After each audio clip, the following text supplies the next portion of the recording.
നമസ്കാരം. ഗണേഷ് കുമാറും അതേപോലെ സുകുമാരൻ നായരും പരസ്പരം ചളിവാരി എറിയുകയാണ്. NSSൽ നടക്കുന്ന വിഴുപ്പ് പുറം ലോകത്തെ അറിയിച്ചുകൊണ്ടാണ് ഗണേഷ് കുമാർ രംഗത്ത് വന്നത്. അതോടൊപ്പം മേജർ രവിയും യുദ്ധവുമായി രംഗത്ത് വന്നിരിക്കുകയാണ്. NSSലെ സ്ഥലങ്ങൾ, വാങ്ങിയിട്ട സ്ഥലങ്ങൾ, പുറംപോക്ക് ഭൂമി, പല സ്ഥലങ്ങളും വെറുതെ കിടക്കുകയാണ്, അന്യായമായി കിടക്കുക. അതിലൊക്കെ വലിയ കച്ചവടം നടന്നിട്ടുണ്ട്, കമ്മീഷൻ അടിച്ചു മാറ്റം നടന്നിട്ടുണ്ട്, വലിയ അഴിമതി നടന്നിട്ടുണ്ടെന്നാണ് മേജർ രവി പറഞ്ഞിട്ടുള്ളത്. ഇതോടൊപ്പം തന്നെയാണ് ഗണേഷ് കുമാർ കഴിഞ്ഞ ഇലക്ഷനോട് ഇപ്പോൾ തോൽക്കുകയും അവരുടെ മുമ്പിൽ നാണം കെടുകയും അവസാനം ഇപ്പോൾ NSS സംസ്ഥാന സെക്രട്ടറി സുകുമാരൻ നായർക്കെതിരെ ആഞ്ഞടിച്ചിരിക്കുകയുമാണ്. എന്നാൽ സ്വന്തം മുഖം വികൃതമാവുന്നതിന് തുല്യമാണ് ഗണേഷ് കുമാറിൻ്റെ ഈ നടപടി. അവിടെ തന്നെ പത്തനാപുരത്ത് തന്നെ 4 കോടി രൂപ ചിലവാക്കിയാണ് അവിടെ ഒരു ഹോട്ടൽ പത്മ കഫേ തുടങ്ങിയിട്ടുള്ളത്. ഈ 4 കോടി പോയിട്ട് 4 ലക്ഷം പോലും ചിലവാക്കാത്ത ഒരു ഹോട്ടലിൻ്റെ പേരിലാണ് 4 കോടി തട്ടിയെടുത്തത്. പുതിയതായിട്ടൊരു ഹോട്ടൽ തുടങ്ങുകയാണെങ്കിൽ ഒരു കോടിയോ 2 കോടിക്ക് വളരെ നല്ലൊരു ഹോട്ടൽ തുടങ്ങാൻ പറ്റും. ആ സ്ഥാനത്താണ് 4 കോടി ഡെക്കറേഷന് വേണ്ടി ചിലവാക്കി എന്ന് കണക്കെഴുതി തട്ടിപ്പ് നടത്തിയിരിക്കുന്നത്.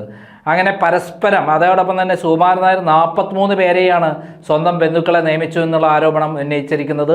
ഈ വിധത്തിൽ പരസ്പരം ചളിവാരി എറിയുന്ന ഗണേഷ് കുമാറും പെണ്ണുപിടിയനായ ഗണേഷ് കുമാറും, സരിതാ നായരിലടക്കം ഒരു കുട്ടിയുണ്ട്, തിരുവനന്തപുരത്ത് ഒരു ഫോറസ്റ്റ് ഓഫീസറുടെ ഒരു കുട്ടിയുണ്ട്, എന്തിന് തൃപ്പൂണിത്തുറയിൽ മാർക്സിസ്റ്റ് പാർട്ടി ഒരു നേതാവിൽ ഒരു കുട്ടിയുണ്ട് എന്നൊക്കെ പ്രചരിപ്പിക്കുന്നത് ഗണേഷ് കുമാറിൻ്റെ കൂടെയുള്ള ആൾക്കാരാണ്. അദ്ദേഹത്തിന് 10-50 കുട്ടികളെങ്കിലും എവിടെയെങ്കിലുമൊക്കെ ഉണ്ടാവുമെന്നാണ് അതേ കൂടെയുള്ള ആൾക്കാർ പ്രചരിപ്പിക്കുക. എന്തായാലും സരിതാ നായരിൽ കുട്ടിയുണ്ടെന്നുള്ളത് സത്യമാണ്. സരിതാ നായർ തന്നെ എന്നോട് പറഞ്ഞിട്ടുണ്ട്. എന്തായാലും ഇവിടെ വളരെ വ്യക്തമായി പറഞ്ഞാൽ സുകുമാരൻ നായരെയും അതേപോലെ നമ്മുടെ ഗണേഷ് കുമാറും ഉഡായിപ്പുകളാണ് എന്നുള്ള കാര്യത്തിൽ സംശയമില്ല. NSSനെ വിറ്റ് പൈസയാക്കുന്ന ഈ 2 തട്ടിപ്പുകാരെ കൃത്യമായി തുറന്നു കാണിക്കുകയാണ് പ്രകാശ് നായർ. നമുക്ക് അദ്ദേഹത്തിൻ്റെ വീഡിയോ പൂർണ്ണമായി കേൾക്കാം. പത്തനാപുരം NSS താലൂക്ക് യൂണിയനിലെ 171 നമ്പർ ശ്രീ ശങ്കരവിലാസം NSS കരയോഗം മെമ്പറാണ് പ്രകാശൻ നായർ. നമസ്കാരം, ഞാൻ പ്രകാശ് നായർ മേലില്ല. ഇപ്പോൾ ഈ വീഡിയോ ചെയ്യാൻ കാരണം, ഇന്നലെ തിരുവനന്തപുരത്ത് മുൻ പത്തനാപുരം MLAയും പത്തനാപുരം താലൂക്ക് യൂണിയൻ NSSന്റെ മുൻ പ്രസിഡന്റുമായിരുന്ന ശ്രീമാൻ KV ഗണേഷ് കുമാർ നടത്തിയ ചില പ്രസ്താവനകളാണ്. ഇന്നലെ അദ്ദേഹം NSS ജനറൽ സെക്രട്ടറി സുകുമാരൻ നായർക്കെതിരെ ഗുരുതരമായ ആരോപണങ്ങളാണ് ഉന്നയിച്ചിട്ടുള്ളത്. അതായത് സുകുമാരൻ നായർ അദ്ദേഹത്തിന്റെ കുടുംബത്തിലെ 43 പേർക്ക് NSSൽ ജോലി കൊടുത്തിട്ടുണ്ടെന്നും NSSന്റെ വസ്തുവകൾ അദ്ദേഹം ആരുടെ അനുവാദമില്ലാതെ വിൽക്കുന്നുവെന്നും മന്നം സമാധിയിൽ ആളുകൾക്ക് കയറാൻ പറ്റുന്നില്ലെന്നും ജനാധിപത്യ സംവിധാനത്തെ മുഴുവൻ സുകുമാരൻ നായർ അട്ടിമറിച്ചുവെന്നും ഒക്കെ വ്യക്തിപരമായിട്ടും അല്ലാതെയൊക്കെയുള്ള ആരോപണങ്ങളാണ് അദ്ദേഹം ഉന്നയിച്ചത്. ഇത് കേട്ടപ്പോൾ സ്വാഭാവികമായിട്ടും നമുക്ക് തോന്നാം, സുകുമാരൻ നായർ ഗണേഷ് കുമാർ പറഞ്ഞതിൽ കാര്യമുണ്ടോ? ഉണ്ട്. ഗണേഷ് കുമാർ പറഞ്ഞത് പലരും സത്യമാണ്, അതിൽ തർക്കമൊന്നുമില്ല. അപ്പോൾ ചോദ്യം ഇതാണ്, ഇതുവരെ ഈ ഗണേഷ് കുമാർ എവിടെയായിരുന്നു? അദ്ദേഹത്തിന്റെ പിതാവ് ശ്രീമാൻ R ബാലകൃഷ്ണൻ സാറിന്റെ മരണശേഷം പത്തനാപുരം താലൂക്ക് യൂണിയന്റെ പ്രസിഡന്റായി പ്രവർത്തിച്ചുകൊണ്ടിരുന്ന വ്യക്തിയാണ്. അദ്ദേഹം ഒരിക്കൽ പോലും ഇതൊന്നും ചോദ്യം ചെയ്തതായി നമുക്കറിയില്ല. മാത്രമല്ല, അദ്ദേഹം പറയുന്നു ഡയറക്ടർ ബോർഡിൽ കയറി അംഗമായ ശേഷം അദ്ദേഹം ഈ സമദൂരത്തെപ്പറ്റി വിമർശനം നടത്തി. ഈ സമദൂരം ഇന്നും ഇന്നലെയും തുടങ്ങിയതല്ലല്ലോ. സമദൂരം ഈ സുകുമാരൻ നായർ പറയാൻ തുടങ്ങിയിട്ട് 10-15 വർഷമായി. അന്നും ഗണേഷ് കുമാർ പത്തനാപുരം താലൂക്ക് യൂണിയന്റെ വൈസ് പ്രസിഡന്റായിരുന്നു. ഇതൊന്നും ചോദ്യം ചെയ്തതായിട്ട് നമുക്കറിയില്ല. ഇനി NSSൽ ജനാധിപത്യമില്ല, ജനാധിപത്യത്തെ കൊലവിളി നടത്തി എന്ന് ഗണേഷ് കുമാർ ആരോപിക്കുമ്പോൾ ശ്രീമാൻ ഗണേഷ് കുമാർ എന്താണ് പത്തനാപുരം താലൂക്ക് NSS യൂണിയനിൽ ചെയ്തിരുന്നത് എന്നുകൂടി നമ്മളൊന്നറിയണം. ബാലകൃഷ്ണൻ സാർ മരിച്ചതിന് ശേഷം നടന്ന തെരഞ്ഞെടുപ്പിൽ, NSS താലൂക്ക് യൂണിയനിലേക്ക് നടന്ന തെരഞ്ഞെടുപ്പിൽ ഗണേഷ് കുമാറിനെതിരെ ഒരു പാനൽ രംഗത്തുണ്ടായിരുന്നു, മത്സര രംഗത്ത്. അവർ വോട്ട് പിടിച്ചു, ഇല്ല എന്നല്ല. ഇത് ഗണേഷ് കുമാറിനെ അസ്വസ്ഥനാക്കി, ഉറപ്പാണ്. അദ്ദേഹം അതിനുവേണ്ടി തയ്യാറെടുത്തിരുന്നു. ഓരോ 3 വർഷം കഴിയുമ്പോഴുമാണ് ഈ കരയോഗങ്ങളിൽ തെരഞ്ഞെടുപ്പ് നടക്കുന്നത്. ആദ്യം എല്ലാ കരയോഗങ്ങളിലും തെരഞ്ഞെടുപ്പ് നടക്കും. ആ കരയോഗങ്ങളിൽ നിന്ന് താലൂക്ക് യൂണിയൻ പ്രതിനിധികളെ തെരഞ്ഞെടുക്കും. അവർ പോയിട്ടാണ് ഈ താലൂക്ക് യൂണിയൻ പ്രസിഡന്റിനെ തെരഞ്ഞെടുക്കുന്നത്. ഇദ്ദേഹം അടുത്ത 3 വർഷമായപ്പോൾ ഇദ്ദേഹം ചെയ്തത് എന്താണെന്ന് വെച്ച് കഴിഞ്ഞാൽ, ഗണേഷ് കുമാറിനെ എതിർക്കും എന്ന് അദ്ദേഹത്തിന് ഉറപ്പുണ്ടായിരുന്ന ഏകദേശം 50നോടടുത്ത കരയോഗങ്ങളിൽ അദ്ദേഹം തെരഞ്ഞെടുപ്പ് നടത്തിയില്ല. അന്ന് താലൂക്ക് യൂണിയൻ സെക്രട്ടറി ആയിരുന്ന അനിൽകുമാറിനെ പലരും വിളിച്ചു. അനിൽകുമാറാണ് നേരിട്ട് വന്ന് ഈ തെരഞ്ഞെടുപ്പ് നടത്തേണ്ടത്. അത് സാറിനെ വന്ന് കാണണം. സാറ് പറയാതെ നടക്കില്ല. ഗണേഷ് കുമാറിന്റെ എല്ലാ പ്രവൃത്തികൾക്കും കൂട്ടുന്ന ഒരു വ്യക്തിയാണ് ഈ NSS താലൂക്ക് യൂണിയൻ സെക്രട്ടറി ശ്രീമാൻ അനിൽകുമാർ. പിന്നീട് അദ്ദേഹം പിണങ്ങിയത് വരെ കാര്യം. അപ്പോൾ അങ്ങനെ ഈ തെരഞ്ഞെടുപ്പ് നടത്താതിരുന്നപ്പോൾ ഞാൻ ഉൾപ്പെടുന്ന തലവൂർ പാണ്ഡ്യത്തിട്ട 171 നമ്പർ ശ്രീ ശങ്കരവിലാസം NSS കരയോഗത്തിൽ തെരഞ്ഞെടുപ്പ് നടത്തിയില്ല. അപ്പം ഞങ്ങളും NSS ആസ്ഥാനത്ത് പോയി. ഒരു രക്ഷയില്ല. ഇവർ രണ്ടുപേരും ഒരു നാണയത്തിന്റെ 2 വശങ്ങളാണ്. NSS താലൂക്ക് യൂണിയൻ NSS സംസ്ഥാന ജനറൽ സെക്രട്ടറിയും ഗണേഷ് കുമാറും ഒരു നാണയത്തിന്റെ 2 വശങ്ങളാണ് എന്ന് ഞങ്ങൾക്ക് ബോധ്യമായി. ഞങ്ങളോട് പരാതിയൊക്കെ പറഞ്ഞു എന്നല്ലാതെ അതിനൊരു നടപടിയും ഉണ്ടായില്ല. ഞങ്ങൾ തിരിച്ചു വന്നു കഴിഞ്ഞപ്പോഴാണ് പിന്നീട് ഗണേഷ് കുമാർ ഡയറക്ടർ ബോർഡിലേക്ക് നോമിനേറ്റ് ചെയ്യുക. അപ്പോൾ ഇതൊക്കെ ജനറൽ സെക്രട്ടറി വിചാരിച്ചാൽ എന്ത് നടക്കും. അങ്ങനെ അദ്ദേഹം ഡയറക്ടർ ബോർഡിൽ തെരഞ്ഞെടുക്കപ്പെട്ടു. അന്നൊന്നും അദ്ദേഹം ഈ സമദൂരത്തെ ചോദ്യം ചെയ്തതായിട്ട് നമ്മൾ കേട്ടിട്ടില്ല, നമ്മൾ അറിഞ്ഞിട്ടുമില്ല. മന്നം സമാധിയിൽ പുഷ്പാർച്ചന നടത്താൻ ഇദ്ദേഹത്തിന് താല്പര്യമുള്ളവരെ മാത്രമേ അനുവദിക്കാറുള്ളൂ. അതൊരു വാസ്തവമാണ്. അതിനെ ഗണേഷ് കുമാർ എതിർത്തതായിട്ടും നമ്മൾ അറിഞ്ഞിട്ടില്ല.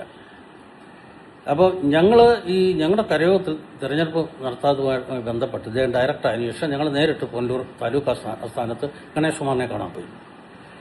അദ്ദേഹം ഒന്ന് പറഞ്ഞത്, നിങ്ങൾക്ക് എങ്ങനെ എനിക്കെതിരെ മത്സരിക്കാൻ തോന്നി, അതുകൊണ്ടാണ് ഞാൻ തെരഞ്ഞെടുപ്പ് നടത്താഞ്ഞത്. അപ്പം അവിടുന്ന് കിട്ടിയ സന്ദേശം എന്താണെന്ന് വെച്ച് കഴിഞ്ഞാൽ, ഗണേഷ് കുമാറിനെ അനുകൂലിക്കുന്ന ആൾക്കാരെ ഭാരവാഹികളാക്കിയാൽ തെരഞ്ഞെടുപ്പ് നടത്താമെന്നാണ്. അപ്പം പലർക്കും അത് യോജിക്കാൻ പറ്റിയില്ലെങ്കിൽ തന്നെയും അത് അവസാനം ഭൂരിപക്ഷ അഭിപ്രായത്തിൽ അത് യോജിക്കേണ്ടി വന്നു. ഞങ്ങൾ പ്രസിഡന്റായി നിശ്ചയിച്ചിരുന്ന വ്യക്തിയെ ഒഴിവാക്കി അവിടെ തെരഞ്ഞെടുപ്പ് നടന്നു. അങ്ങനെയാണ് അത് സംഭവിച്ചത്. അപ്പം അത് കഴിഞ്ഞിട്ട് ഉണ്ടായ പ്രശ്നമെന്ന് പറഞ്ഞു കഴിഞ്ഞാൽ, ഇപ്പോൾ അദ്ദേഹം നായന്മാരെല്ലാം ചായക്കട നടത്താൻ പറയുകയാണ് സുകുമാരൻ നായർ. പലയിടത്തും ചായക്കടയാണ് നടത്തുന്നതെന്ന് ആക്ഷേപിക്കുന്ന വ്യക്തി ഈ പത്തനാപുരം താലൂക്ക് യൂണിയന്റെ ആസ്ഥാന മന്ദിരത്തിന്റെ അടിയിലത്തെ നിലയിൽ ഒരു വലിയ ഹാളാണ്. അവിടെ ഈ പറയുന്ന ചായക്കട പത്മ കഫേ തുടങ്ങാൻ ഗണേഷ് കുമാർ തന്നെ തീരുമാനമെടുത്തു. അതിനുവേണ്ടി അതിന്റെ പ്രവർത്തനങ്ങൾ ആരംഭിച്ചു. അവിടെ ഈ ഹാൾ ആൾറെഡി ഉണ്ട്.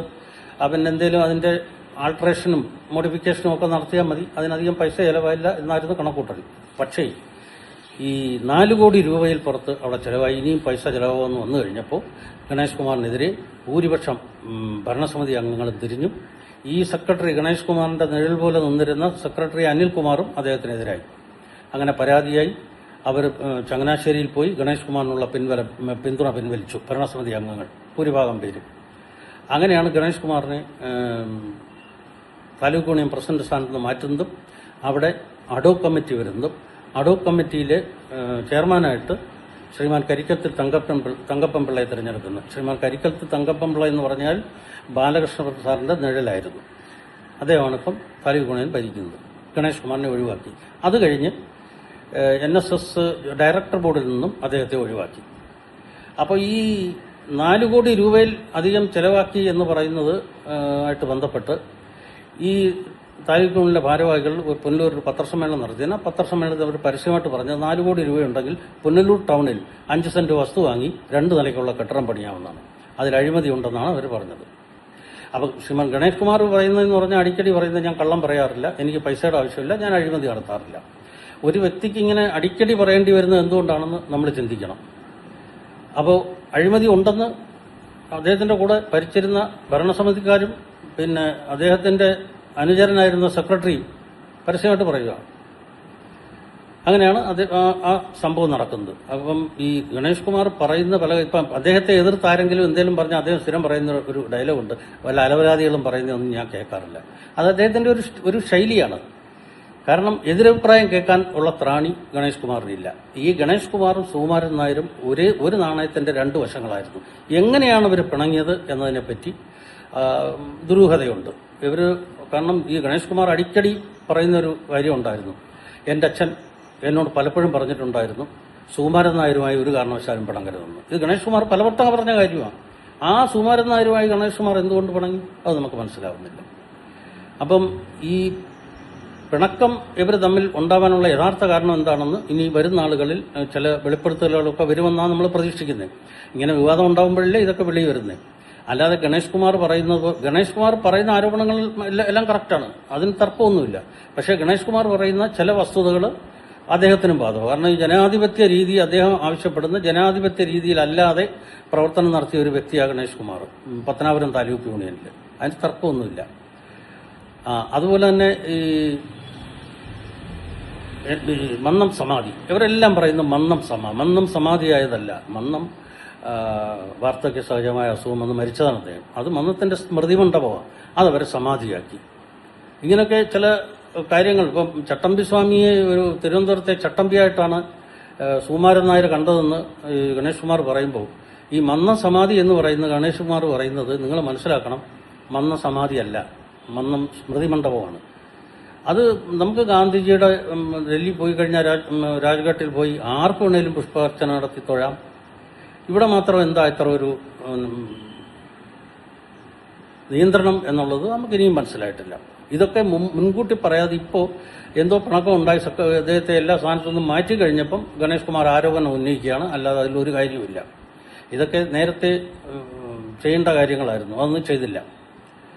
അപ്പോൾ ഇനി ഈ NSSനെ സംബന്ധിച്ച് NSSന്റെ നേതൃത്വത്തിൽ വ്യാപകമായ നിയമവിരുദ്ധ പ്രവർത്തനങ്ങൾ നടക്കുന്നുണ്ട്.